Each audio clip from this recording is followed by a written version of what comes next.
भर जाए, तेरे पैर की कोमलाहट सोते भाग जगाए, जो पत्थर छूले गोरी तू वो हीरा बन जाए। और आज मेरे लिए एक सबसे बड़ी खुशनसीबी की बात है कि 2019 में बेंगलोर में मैंने और पंकज जी ने साथ में ये गजल स्टेज पे गाया था एक साथ, है ना। तू जिसको मिल जाए वो हो जाए मालामाल, एक तू ही धनवान है गोरी, बाकी सब कंगाल। वैसे राजीव जी मैं आपको बता दूं, इस गजल की फरमाइश जो लोग अपनी अपनी धर्म पत्नी और अपनी अपनी माशुकाओं की तारीफ नहीं कर पाते मेरे से करवाते हैं इनडायरेक्टली, है ना। तो आप लोग समझ जाना जिसके लिए है ये, है ना। चांदी जैसा रंग है तेरा, सोने जैसे बाल, एक तू ही धनवान है गोरी, बाकी सब कंगाल। हो एक तू ही धनवान है गोरी, बाकी सब कंगाल। चांदी जैसा रंग है तेरा, सोने जैसे बाल, एक तू ही धनवान है गोरी, बाकी सब कंगाल। ओ एक तू ही धनवान है गोरी, बाकी सब कंगाल।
नजर ना लगे किसी की,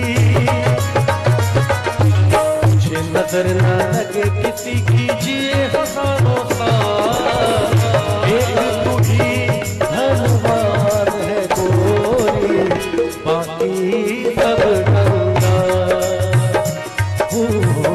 एक तू ही धनवान है गोरी, बाकी सब कंगाल। चांदी जैसा रंग है तेरा, सोने जैसे बाल,